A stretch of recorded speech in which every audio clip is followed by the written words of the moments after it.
Coming on next, this guy is a phenomenal player and educator. Anthony Michelli is with us. He's in the house. He's a drummer, an educator, a producer, and session musician. Anthony's musicality can be heard on over 100 internationally distributed albums. On the production end, he's worked on numerous commercial recordings, film scores, loop libraries, and more.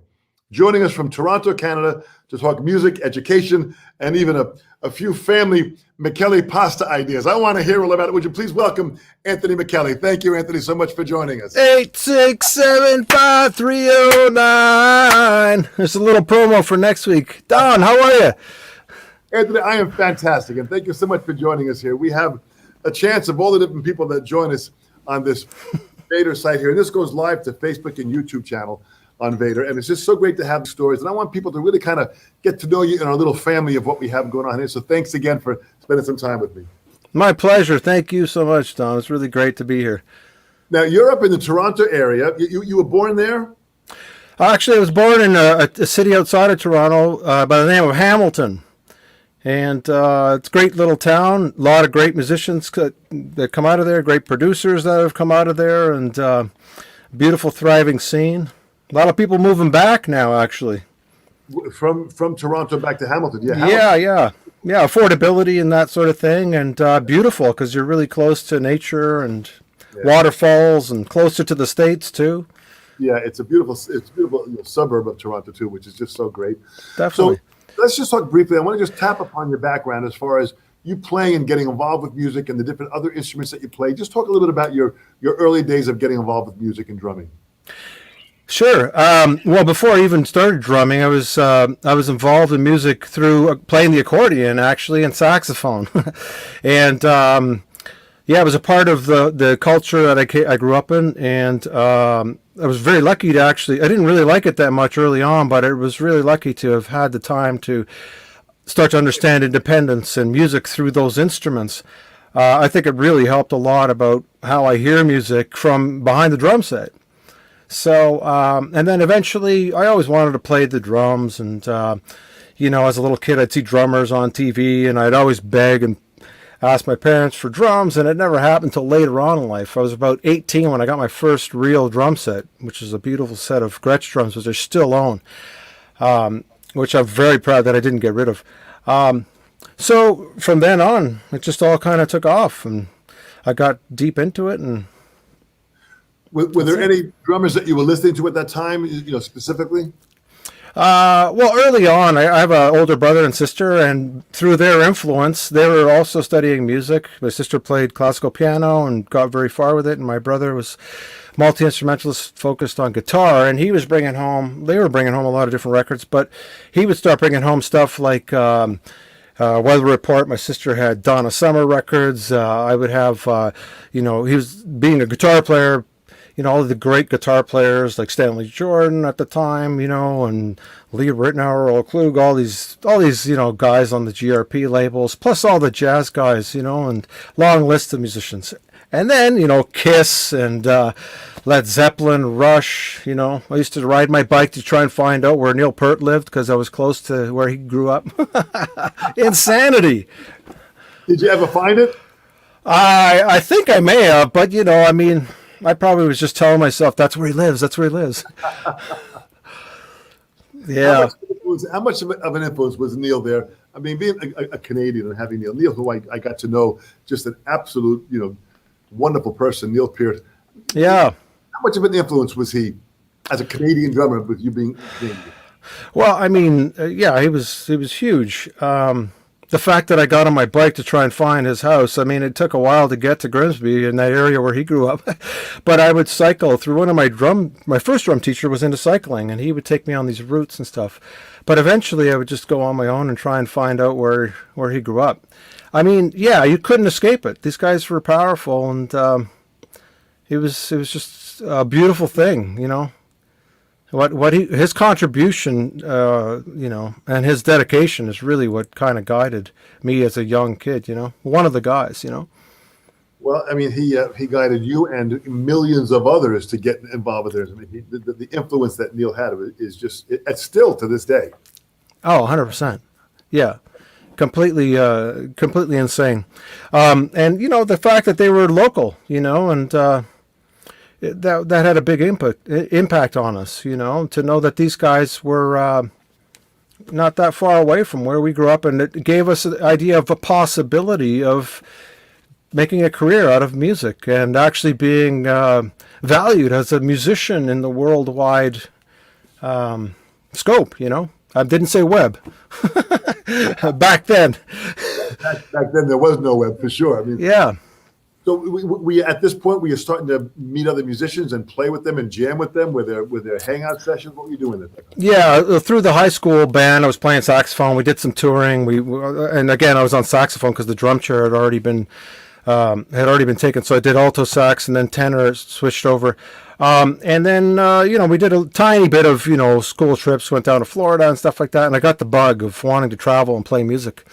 And then, I had friends that I'd met at school that were also in music, and I would just start playing, cover. We would start playing cover music, all styles of music, and eventually we started our own band, and I was playing drum set, actually, because my friend, who also took accordion lessons, had a drum set. So he said, you can play my drums, I'll play the synth. And then we just started learning music and went with that, and then eventually that was the end of high school. And I started realizing towards the end of high school, I was actually really into it. And I started taking drum lessons the year before I got into college, and got really focused on learning fast. I had to learn all my theory and all that, and drum set. And so that's when I really started kicking in. And then back then, as you know, Don, like we were playing all the time. Once we started a band, you'd have a gig every weekend to start, and then as you got busier, it was like every night of the week almost, Well, it really was a different time, and for people to understand that there was just so much music to play to, and whether you were playing a private party or getting together at a club or just practicing, I mean, we literally were playing 7 days a week. Yeah, it's true. I mean, it's a big part of my life still. I'm still down here working on stuff, constantly practicing and being inspired by one of the best things of social media is that you get to check out what your heroes are doing, and you get to tap into it, and sometimes they share some knowledge, and then you can go down and work on it and get really excited about stuff. And, it's a part of my life. It's a lifestyle, and it's a part of yours and everybody else's that's really into it, right? It sure is. And those that are listening to us right now, I think, really should understand the fact that it's a way of life. And you commit to this and you just go to it until health allows you to continue, and you just keep on taking it right to the end. Which what amazes me is that, and I watched several of the videos that you have out. First of all, your pocket in your funk and your rock stuff is deep. It's very deep. But you also swing your tail off. I mean, you've got such a beautiful jazz, understanding, and your Latin music. So when you were learning and taking lessons, yeah, were you learning any stuff? Were you learning technique? Were you learning, what exactly were you learning in those early days? Well, I have to say that I'm really fortunate to have had really great teachers, and I'm not going to list them all because there's so many of them. But every single one of them that's ever given me a kernel of knowledge, and there's quite a few. I'm not afraid to say that I'm not self-taught. Actually, I don't even think that self-taught is a thing really these days anymore. There's just so much knowledge out there that I would get interested in a certain type of music, and I'd realize I didn't really know a lot about it, and that just started becoming. I started getting hungry, being Italian. And I was hungry for knowledge because I already ate everything possible that my mom would have made me back then. So, in all, joking aside, the more I got into it, the more I started realizing I needed to dig. And I started finding the sources of the teachers and the guys who were doing this. And, I've gone to Cuba to study with people. I've been to Brazil. I've studied the music. I've played in a bateria. I've been the worst guy in several bands. I still am the worst guy in bands. It's all about that thirst and that curiosity and that hunger to want to learn. And so, like I said, having great teachers is massive. So when they give you that knowledge, it's like a gift, I don't say that lightly. It's a very important part of my life, and I have to acknowledge that. That's absolutely beautiful, Anthony, and that's so sincere and humble too, which is so great that you acknowledge that. What was it? So you're playing. When was your like first gig that you realized this is what I'm going to be doing for the rest of my life? I'm in this and I'm committed and I'm going with it. Probably the first time I played the drums in front of people. Actually, before that, when I saw a Kiss video and I was a kid and I had my feet up on the huge television tube, I went, I want to do that. Can my feet fit in those boots? Like I just knew it. And then like I had an interesting experience, which I have to say was a turning point for me. And that was when the guidance counselor at my high school said, maybe you want to not really get into music. And then if you do want to get into music, maybe you want to do classical music. And I thought I understood why she was saying that, because there was a working orchestra in every major city and it was funded and you could have a career in it. And even though I studied some of that stuff, I thought that's not where my heart is. And I got to go where my heart is. And I said, thank you so much. She was a great woman and a great teacher. And I just said, I got to do my own thing. So that's when I focused on going into applied music programs and studying how to play, how to write, how to arrange, all that stuff, counterpoint, everything, what you do at music school, basically. You don't just sit around and drink coffee. So you were much more honorable to your guidance counselor than I was when she told me, you should not think about drumming and you should think about a job, that maybe get a job at the post office and get a secure job and do something like that and just do music on the side. You were much more polite. I told my counselor, go to hell. That's funny. I was conditioned, man. That's what my parents told me every day. This music thing is nice, but you're going to be, that's going to be hard for you to do this living, But the truth of the matter is once they saw the passion, I think that people just started realizing this can be done. So in college, what was college like? What did college offer to you on top of what you already were working on? Well, obviously, college opened my eyes because I was a young kid, and it opened my eyes to all the greats. Like everybody that you've mentioned in all the podcasts you've done and all the guys that you need to study on every single website that people tell you got to check out. And that includes all styles of music. And I had very open teachers. Very lucky because some teachers are very focused. That's great too, especially when you know that that's what you need to work on. Those are the guys you got to go towards.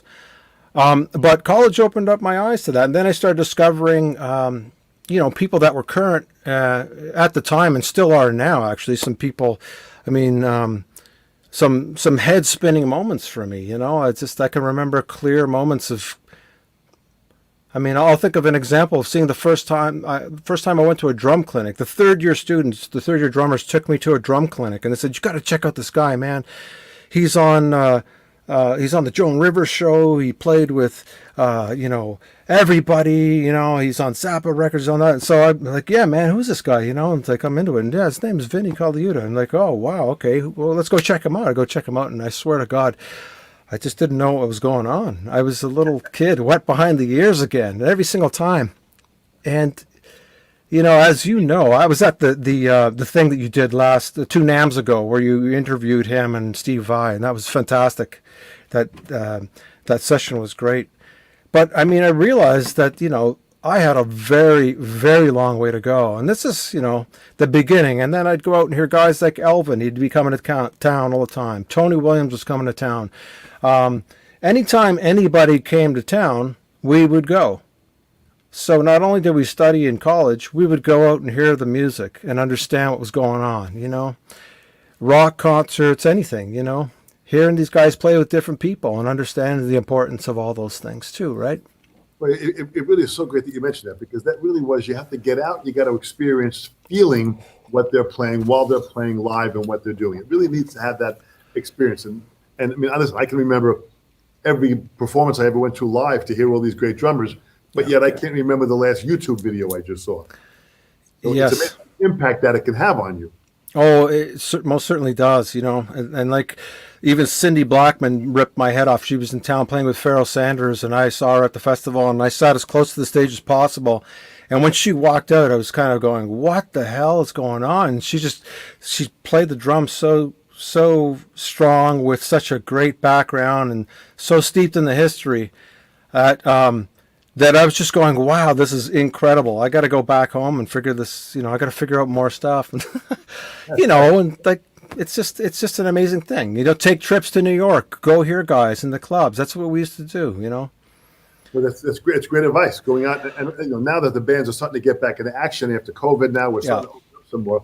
That's great advice to go out there, get into any major city and just go and listen and experience in person that artist sweating playing that music. Yeah, Dom, it's really important to hear all levels of players as well, in my opinion, to hear the guys that'll rip your head off and to hear the guys who are your colleagues, because there's always something that they're doing that you might not have thought about. And, your next door neighbor who happens to be a fantastic drummer, or your buddies, like that's all shared information. So the source could be anything or anywhere, Well, that's well taken. Like I was saying earlier before we started, one of my next door neighbors is Roy Haynes. Yes. There you go. Hurt my head. To this day, he's still playing great and trying to figure things out. There you go, man. Yeah, amazing. That's fantastic. When did you start touring? Was touring happening like after the college area? So I think full force. I finished college, and then I went to Banff Center for the Arts. There I met a bunch of people from all over the world. This is a very important point in my life where I was starting to meet a network of people, and they were musicians from all over, from France, from Africa, from the United States, from England, everywhere. And I started to, make connections with these folks, as well as studying with some major people that I would have never been able to run into, to have one-on-ones with these guys.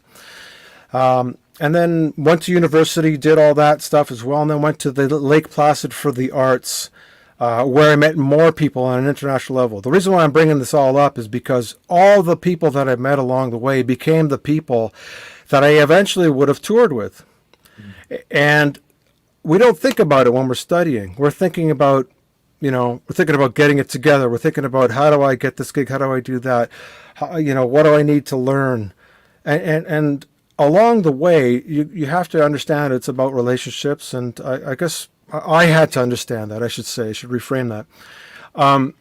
Because those are the people that you will work together. They will be your friends. They will be the people you share bus rides with, that you sit on a plane with. And if, you got to have a bit of a rapport with them, and you got to be able to play. And so touring kind of started right after school, after all that education, And oddly enough, it started with something that wasn't jazz. It was a band that got signed to Warner, and we did cross Canada stuff, and then we did some stuff into the New York and the Eastern Seaboard. And then when that ended, I ended up staying and doing a little bit more jazz stuff in town, and then that grew quite a bit.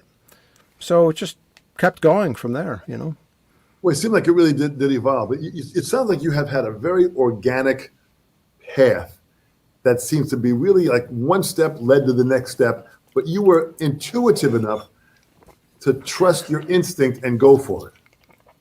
I guess so. Excuse me. We were going to talk about sight reading, and an interesting thing about sight reading, which I'll just kind of throw out there, is that you do have to be able to read, but you have to have the instinct and the intuition to know what's coming, to know if there's a change, to know if the band leader is trying to signal something, or the group is feeling it in a different way, or if they're lost and you have to recover. So in an interesting way, it's just an awareness of what's going on and trying to stay in tune with your surroundings and working really hard, really. There's no substitute for that, right, Dom? I know that you're a prime example of that, It really is hard work and putting the time into it. But in sight reading, just explain, Anthony, about just the preparation you need. What skills do you need, theory-wise, to prepare you for sight reading? Like I would suggest, like even if you're not interested in sight reading as a musician, this is not any highbrow approach to learning music here. I think that the easiest way to do it is to go with the most basic stuff and just see how it relates to what you already know. So if you're already playing grooves and you're able to get through songs, if you have a teacher, maybe ask them to chart out the groove you're playing, or even just what's the basic figure behind what's going on here. or what's the rhythm of this melody? Not even the notes of the melody, what's the rhythm of the melody? And then from there you have familiarity, and then you can associate with something you know and start understanding how these representations, these drawings of notes and flags and note heads, what they represent. And then you can actually start with something you already know, and then it's not so daunting when you open up a method book. And then the second thing I would suggest is there's so many great method books. There's just like I have filing cabinets full of them, and you don't need them all. That's just my obsession with seeing notation and understanding music. You get a couple of great books like the standard books that you've all known about, like syncopation, stick control, new breed, and like you don't even have to get into the heavier stuff. Just start simple and go one step at a time until you get it. And then when you get into chart reading, that's a different thing, Well, that's great advice. And those books like syncopation, where you start to understand note values of what they mean, triplets and dotted 16th, etc. And then when you get into something like new read, where you're reading some of those pages, in the back of the book, where it starts out with quarters and eighths and slowly, gradually builds up. Those really are great reading preparation books that will put you in a great position to be able to read. And then the more you do it, sight reading kind of comes a bit more naturally, correct? Yeah, I agree with you. Yeah, and most of the time you'll never, ever have a chart like a person's tune that has that much information in it. Right. You might have a snippet of a 4-bar passage or 2 bars or like a figure that comes up that's 1 bar long. So it's almost like, how do I lead up to this? And what's the vibe of the tune right now? So if I overplay it and I just think, big band drummer, I got to play a big fill to set up this thing on beat 2. Like I might overkill the song if I'm playing with a vocalist and it's really light and quiet. Or if it's a folk kind of thing and there's a chart I got to read, or whatever. You just got to approach it with musicality and just know that you know what the figure represents.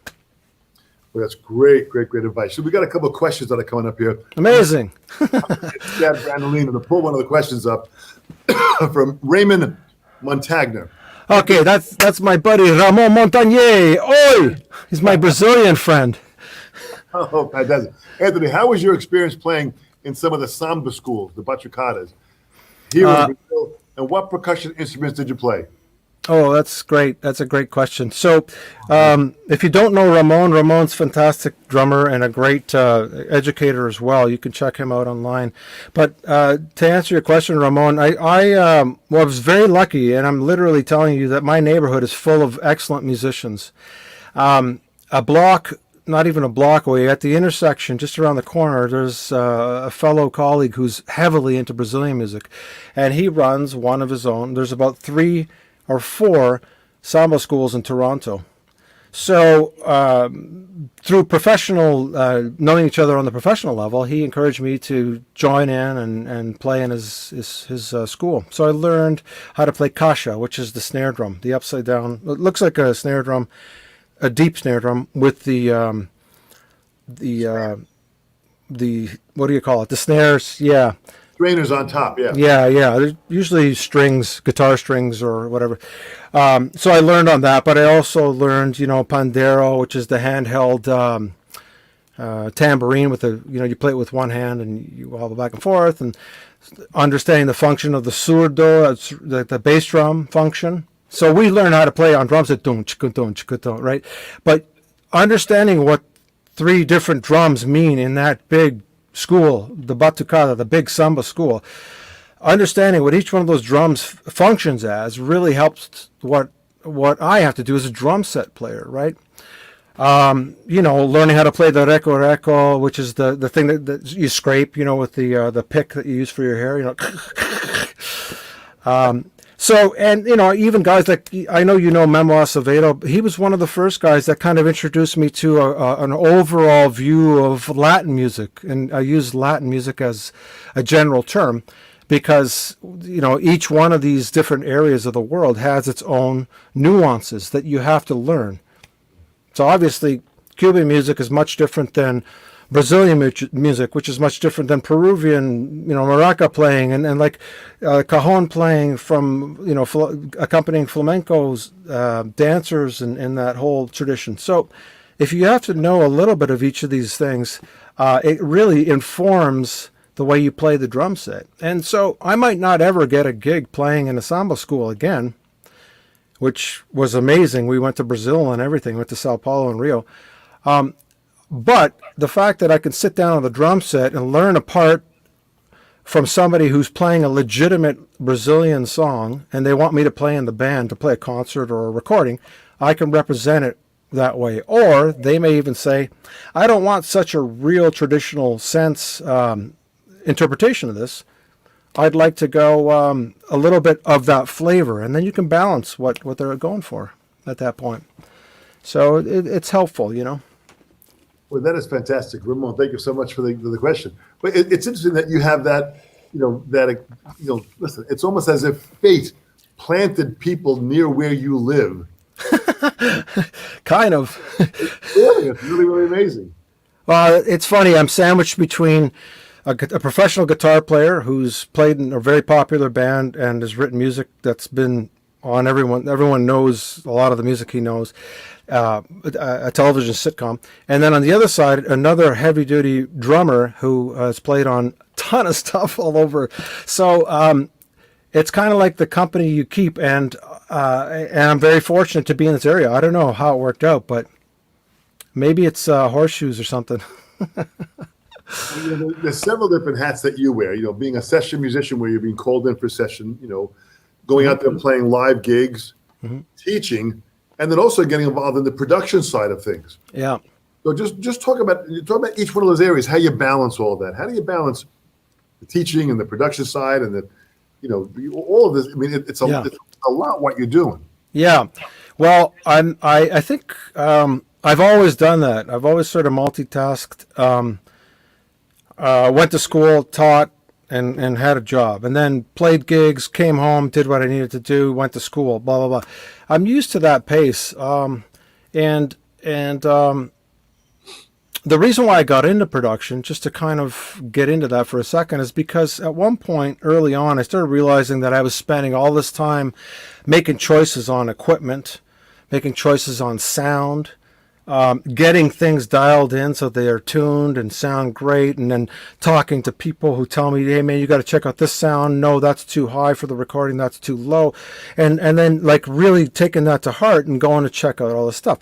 So you work on your own sound. You pick your cymbals. You listen to so-and-so, Bill Stewart's ride cymbal. Why does it sound that way? What's he doing?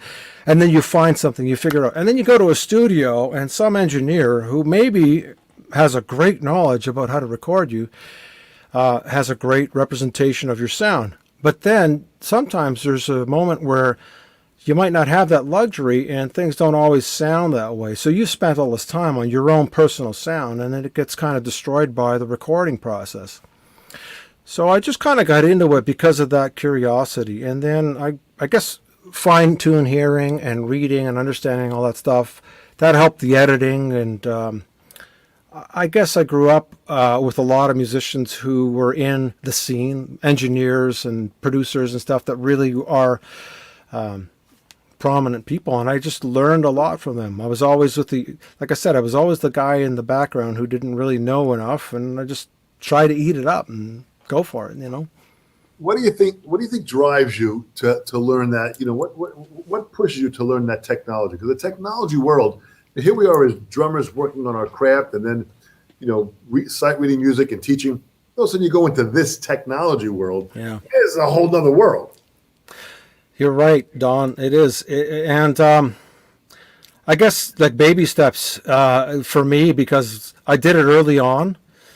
And I got the bug early on, and then I just kept at it. And I've always been a proponent for trying to do more than just sitting, like always trying to strive to get better at things. And I would just research things and get into it, and ask a lot of questions. And then at this stage of the game, as you know, we have to have technology under our belt now to teach, to play, to meet, all that stuff. So there has to be a component of that in our life. And how do I find time for it? I have no choice, because if I want that quality of thing, that's what I have to do. Well, Well, it's so interesting how you do it. But you got also involved in like scoring commercial music. Playing in commercial music, yeah, and with people who've written scores or sketches of scores, and then you're actually the guy playing the part. Sorry, there's no part, and you're the guy actually playing it. You have to, from that score, you've got to pull a part out of that. Yeah. How do you do that? How do you go? Is there an approach that you have that you are able to, because you pull out great parts and nothing was there and you've created this?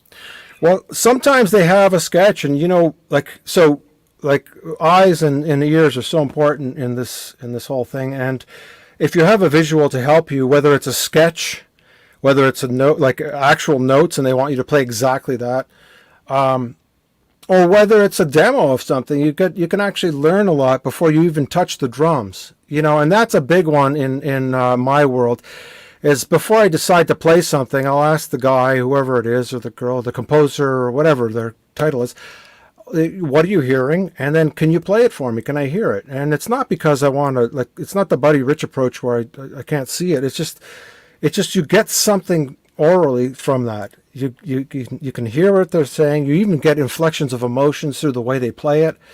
And that kind of stuff is really important for the way we, as an extension, so we're basically there to serve them.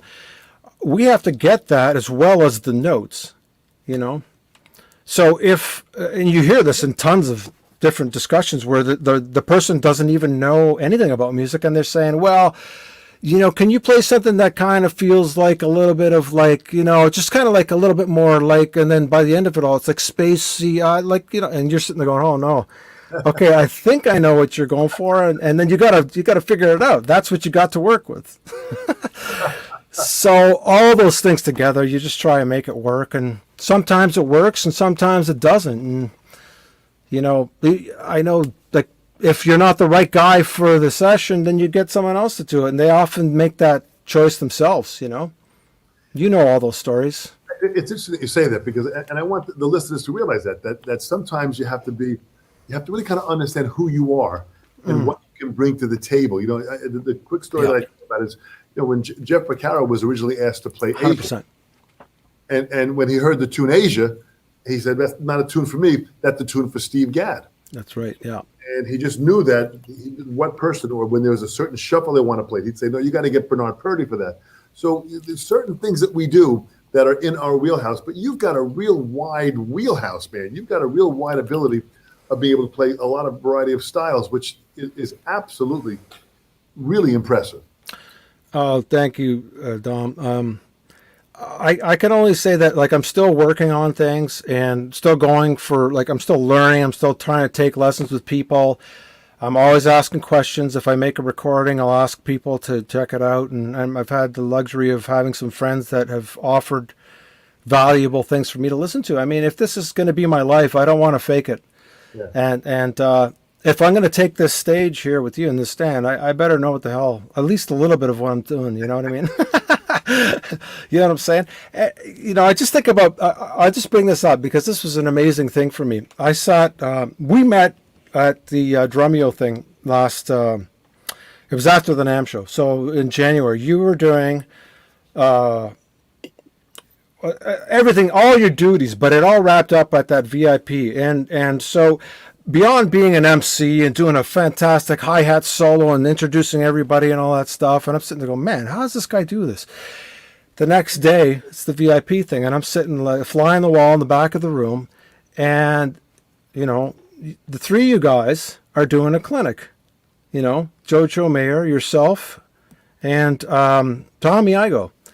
And I'm sitting there going, oh my, I felt like I was a kid again. I felt like, look at this information that's coming down here. These guys are giving it up. These are the guys giving it all away. And so I don't know how you would feel if you didn't put the work in and you had to stand up in front of those people who are listening to you. Like, how would you feel? So, I mean, that's my own mission. Try to keep on track, because you gotta mean it. Otherwise, it doesn't count. Yeah, but you've got a great work ethic, and you've got a great sense of discipline. Discipline really means self-control. You really do that so well, and that's a guiding force that I believe is what is delivering you to the success that you have. Well, I don't know, but thanks, Dom. I don't know what success I have, but I don't take anything for granted. And I know a lot of people have had to stop playing music as a result. And you know what? At one point in their lives, if we've had any relations with each other, you know, there's a good chance that they've given back a lot already in that time that they did dedicate. So really, you know, my heart goes out to a lot of those people who are either no longer with us or who've dedicated a life to it and then just had to make a change in their life, you know. It wasn't in vain. It wasn't in vain. That's my point. Yeah, boy, great point. You know, and you mentioned the show, the Drumeo Festival, which happened in Vancouver. It was just absolutely incredible to have that level of players. Yeah. Like Steve Smith, Jojo Mayer, Annika Niles, Cindy Blackman Santana, all the different people that were there that Drumeo and Jared Falk and his team put together. What an amazing festival that was. Well, fantastic. It was such a celebration. I was actually so excited to be there. It was phenomenal, actually. I went with Earthworks microphones. They brought me out there to help them out, and Nice. and it happened to be one of the best things that happened after an AM show. That was so good. And then COVID hit. Holy cow! We snuck that festival. That was the last festival, and then a couple of days later, COVID hit, and everything just kind of shut down. So, but they're planning on doing the festival again in 2022. Oh, amazing! I'm sure in the Vancouver area, and we'll get together for sure at that point. Just talk about, if you would, you know, there are players that recently what's come up with me is having a challenge playing with a click. They don't really have it really kind of locked into that. How do you play with this click process? You do it all the time, anytime. So what do you have to offer to them? Maybe a couple of small exercises to start with. First of all, if you're going to start playing with a click, you got to do it regularly. So familiarity is, again, a big thing. And so I would suggest if you're gonna work on playing with the click, at least make that part of your practice routine.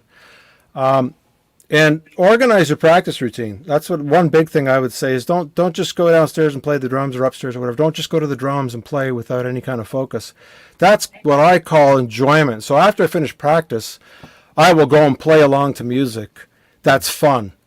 Not music I got to learn, but if I just want to play. So I would make a component of my practice routine playing with a click. And then like simple things like don't put the click just on the downbeat, put it on the upbeat, meaning if you're counting 1 and 2 and 3 and 4, and put your click on the upbeat, the and. So 1 and 2 and 3 and 4, and start feeling that. And then if you get really excited, and challenge yourself by putting the click on any of the 4 16th notes. So on the E, and then keep it on the E and just play a simple drum beat, you know? And so if you're counting 1 E and 2 E and 1 E and 2 E and 3 E and 4, and then play your simple drum beat with the click on the E so you hear it. And then like, one of the biggest things is being comfortable with it, is understanding how you feel when you hear it, and then how you feel when you're playing and you hear it. And then when you get off it, how do you get back on it? It's like driving on a highway and there's a 4-lane highway. If the car beside you starts swerving towards you on your lane, you're aware of them, but you're not staring at them. You're looking down the road. So you can see this happening and you just keep going, right? And it's the same thing for yourself. So those lines on the road can actually be a click. So if you're veering off, I used to do exercises of veering ahead, veering behind, ahead, behind, and then totally on top, totally behind. Those are some exercises. And if you don't understand what I'm talking about, I apologize.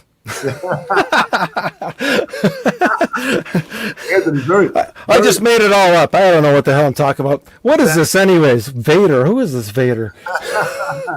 That is said very well, and that's a great visual way to look at it as far as how to see that click and not be afraid of it, but allow your intuition to kind of guide yourself along that click.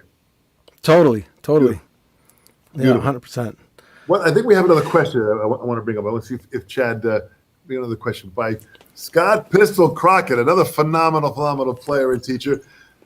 Dom, if you could choose a musical record or tour with, who would you choose? Who would be someone that you'd like to go out and perform with? A musical group. Wow. Holy moly. That's such a hard question. It really is a hard question for me because I love so many things. I can't answer that. I would love to. I would love to give you a name, but for so many different reasons, I would love to play with a lot of different things.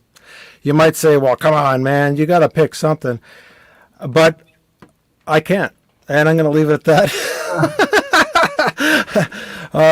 you know, whatever the gig is, I'm not this guy. I'm not trying to be the Swiss Army knife of drummers here. I know my strengths and weaknesses, but I know that one thing, like if I take something on because I think it's a right fit, I'm going to dedicate it and I'm going to give it my all. So whatever it is, rock, pop, funk gig. I mean, used to do a lot of that stuff back in Hamilton. Guys would move up from Detroit. You'd be playing James Brown tunes all night. Lots of R&B stuff. Jazz guys come to town. I regularly have to learn people's repertoire.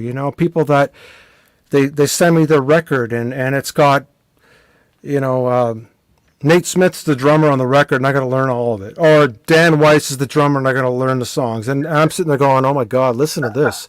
I got to figure this out. Not only is it like really tricky, but listen to the drumming on this. So I got to figure out where I fit in on those gigs. So to be honest with you, I'm excited by anything really. And I mean, that's a great question, but I'm sorry, the answer is terrible.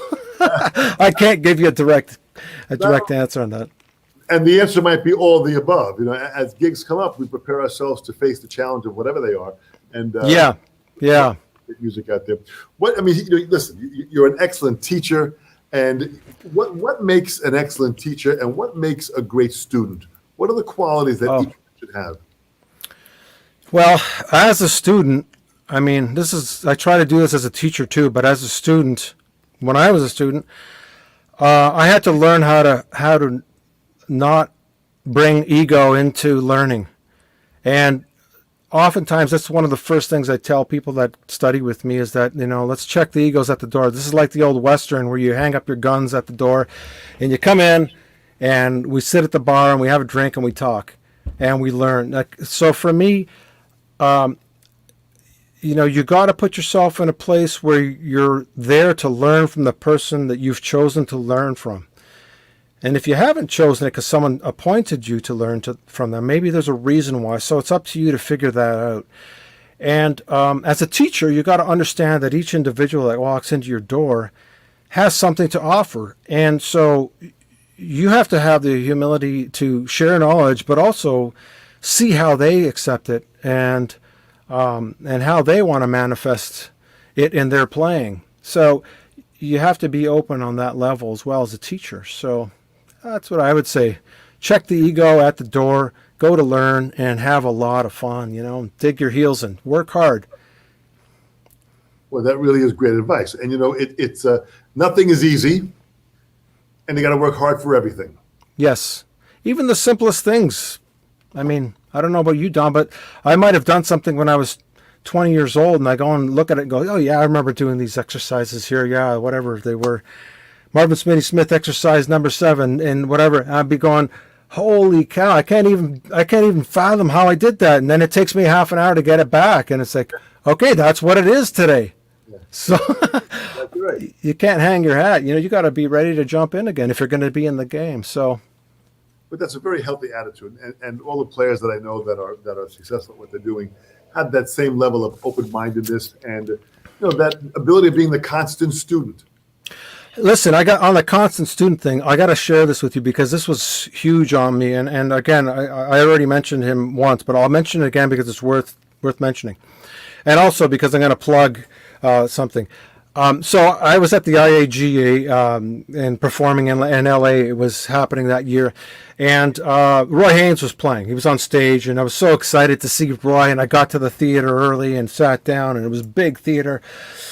And I could see the setup. I'm trying to figure out what drums he's playing. It was like so cool. Oh, there's the flat ride, and so excited.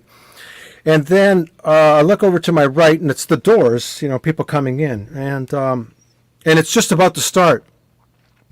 And in comes like 3 or 4 guys, and I'm staring at them. I'm like, and they sit down 3 seats in front of me, like 3 rows in front of me, and I go, that's Vinny with John DeChristopher, and they're sitting down here checking out Roy Haynes. And through the whole concert, I couldn't help but in the peripherals seeing the reactions of those guys when Roy was playing. Like, it was like watching kids. So for me, on the sideline, I'm not trying to do any association here. On the sidelines, it taught me that at every level, you have to have that humility. You have to, you have to be a kid and learn.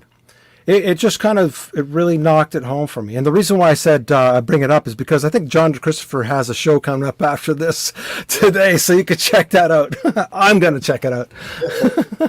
John is a dear friend, and he's got his show that he puts on that he interviews all of these top drummers, and he just does a great job with it. And he's still very actively involved in the music industry and what he's doing. So it's just so yeah.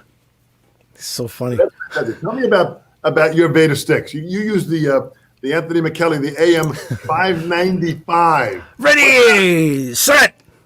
I remember Alan doing that in the parking lot. He was doing football calls. AM 595, and then I didn't always use that because it didn't exist. What I did used to use, and I still occasionally go back to some of these sticks, are the Session, the 5B. What else was I using? The Fusion Acorn. They're all kind of in the same range, but not quite what this stick is. And the way this came about, if you're interested, is basically was talking with Chad about. First of all, I really have to say this. I'm very, very fortunate to have been with Vader for 21 years. So for me, this is huge. And then I think in 2017, they released the stick, and it took a couple of years to get sorted out, back and forth with stuff.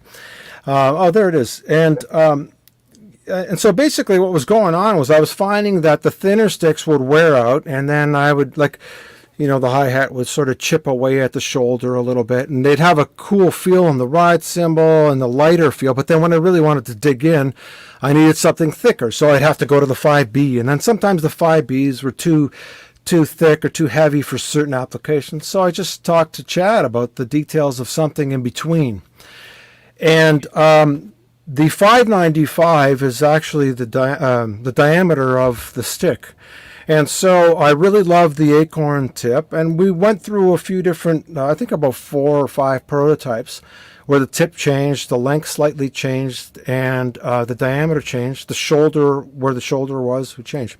And so for me, it was really important to have, I have the sticks here, to have a good balance point in the hand, but also to have a great rebound off tip and good tonal qualities out of the acorn tip. And for all the different styles and stuff, just by changing the angle of how I struck or my grip or whatever I was doing, whether right hand or left hand, I could get the sound I wanted with the acorn tip and the rebound that I wanted from the balance.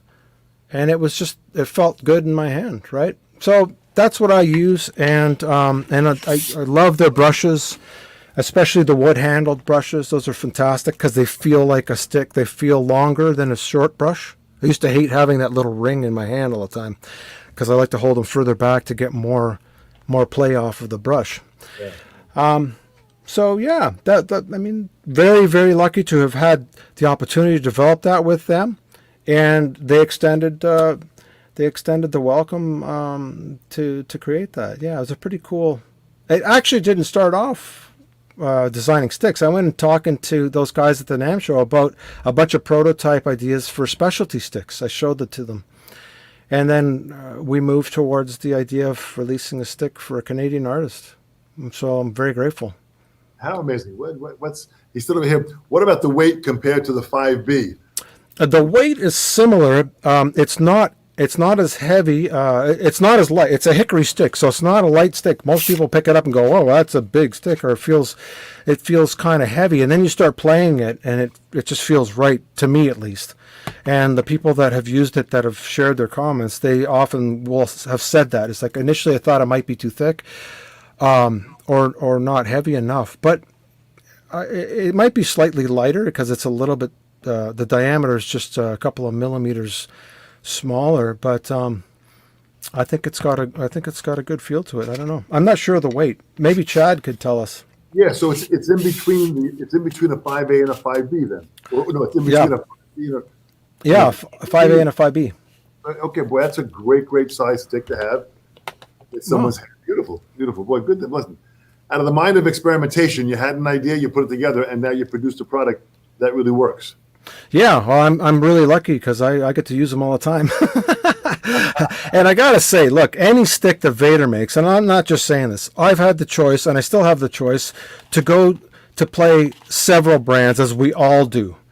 And when the distributor changed for Vader in Canada, they had to stop distributing Vader because of their own obligations.